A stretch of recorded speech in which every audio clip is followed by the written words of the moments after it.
ya, sudah tahu mobil tidak akan dibawa ke kubur juga. Ini manusia mati-matian ingin mendapatkan mobil dengan segala cara dihalalkan. Tahu sudah loh, ditinggalkan. Jadi ini untuk perenungan maksudnya. Bukan tidak boleh punya rumah, bukan tidak boleh punya mobil, tapi renungkan. Sesuaikan dengan kemampuan, jangan kita memaksakan kehendak, maksudnya seperti itu. Utamakan bekal negerimu di akhirat daripada duniamu, gitu. Karena kunci keberhasilan dunia ialah salah satu contohnya ketika engkau berhasil mengurusi urusan akhiratmu.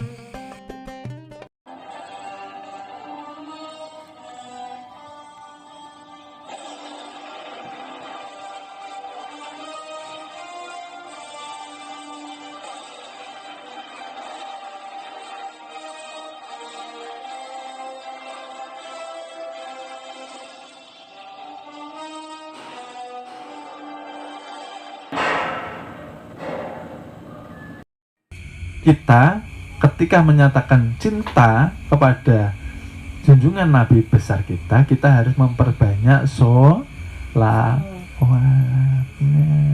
Harus tahu hakikat sholawat ialah menuju kepada hakikat Muhammad yang ada di dalam diri kita, bukan yang di sejaman kan enggak kita kenal enggak?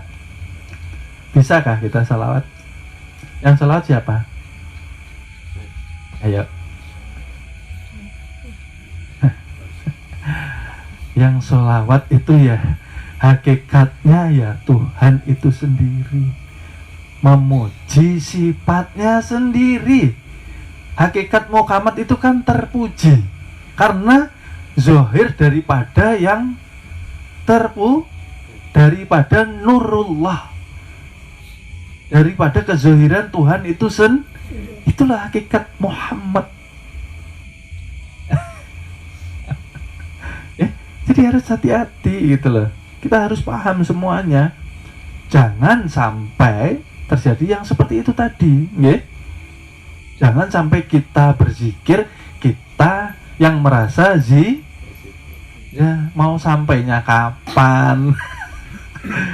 Zikir ribuan kali ya, yang didapat hanya capek, hanya lelah, bahkan ada yang kesuruh. Ya kan lucu seperti ini. Oh, zikir kesurupan. Hasil daripada zikrullah ialah suatu ketenangan. Kenapa? Karena hakikatnya zikrullah ialah kita sudah paham dengan cara pengesaan diri bahwa yang zikir ialah yang punya nama yang dizikirkan itu sendiri loh, maksudnya. Allah, Allah, Allah, Allah. Yang zikir siapa? Allah itu sendiri. Iya kah? Memuji nama kebesaran Tuhan, bukan kita. Kita tidak bisa berzikir. Jangankan kok berzikir, ya kita menggerakkan ucapan ini tanpa ruh, bisakah? Tanpa sifat kalamullah, bisa enggak? Itu loh maksudnya. Ini yang dikatakan nanti kita belajar untuk memahami zikir yang sampai. Ayo zikir apa aja, asal tahu ilmunya. Nanti yang timbul yang dikatakan kenikmatan zikru, tahu sudah ilmunya gitu loh. Bukan kita yang zikir. La ilaha illallah, la ilaha illallah. Tiada Tuhan. Tuhan tiada. Karena tidak bisa para nabi dan rasul tidak bisa mengenal Tuhan. Apalagi oleh sebab itu Tuhan menzohirkan dirinya melalui nurnya. Dikatakan nurnya itulah nurullah, yang mencakup, yang nyata, sudah menjadi perabot atau bagian daripada insan itu paham gak maksudnya?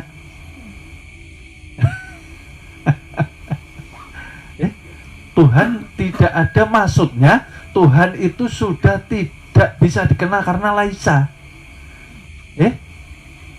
Tidak bisa dikenal. Kalau kamu ingin mengenal, kenalilah nurku. Sama aja kamu dengan mengenalku gitu loh. Maksudnya paham kan? Nurku itulah dikatakan Allah. Oleh sebab itulah la ilaha menjadi kuncinya surga. Inilah rahasianya. Bagaimana mau masuk surga kalau kita masih ada syirik? La ilaha illallah, la ilaha illallah. Tapi aku yang zikir. Aduh. Maka syirik ini termasuk dosa besar ya. Tuhan tuh nggak mau diduakan.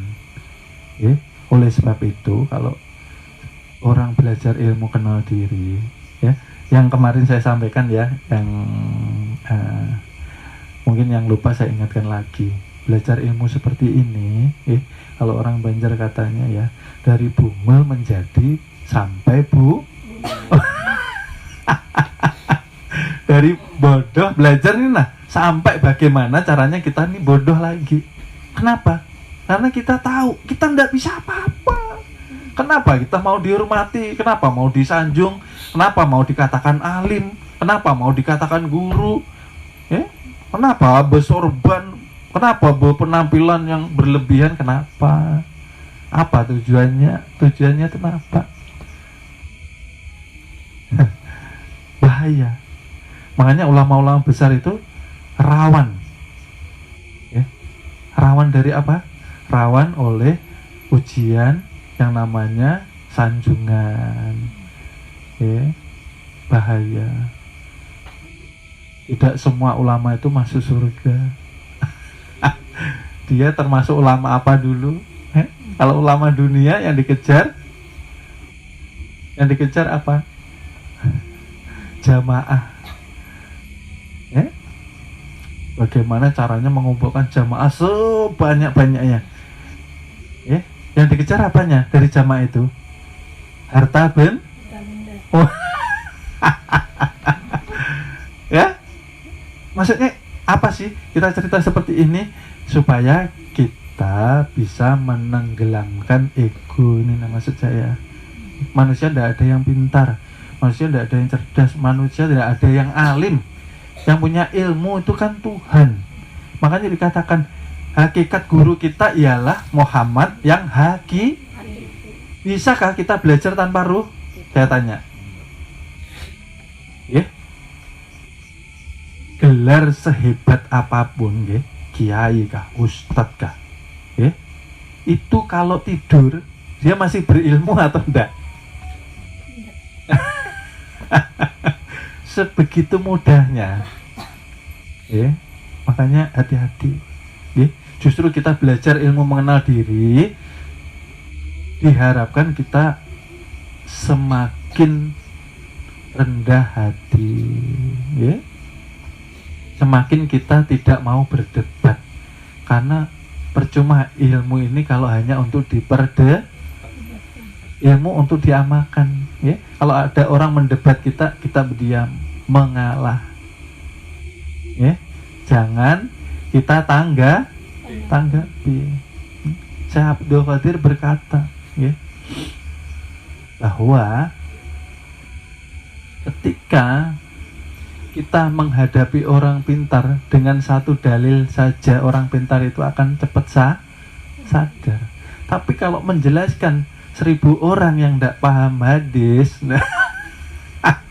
artinya apa? Kita ketika mendebat orang yang tidak mengkaji ilmu, sama aja kita sama dengan mengalah, ya. Baik kita pura-pura tidak baik pura-pura kita tidak tahu, ya. Karena kita memang tidak tahu. Memang kita ini ujarnya orang tuh, kita ini bebungulan mah. Jujur kah?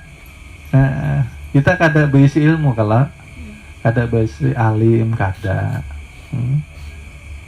Yang alim, yang punya ilmu kan Muhammad hakiki. Karena apa? Dengan Muhammad hakiki itulah dikatakan wasilah kita sampai kepada Allah, sampai kepada Tuhan. Tanpa wasilah tidak akan sampai.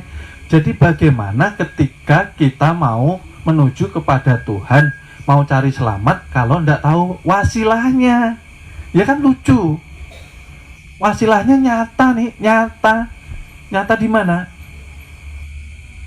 Dia menyatakan diri keluar tidak pernah kita ikuti. Kayak apa ini?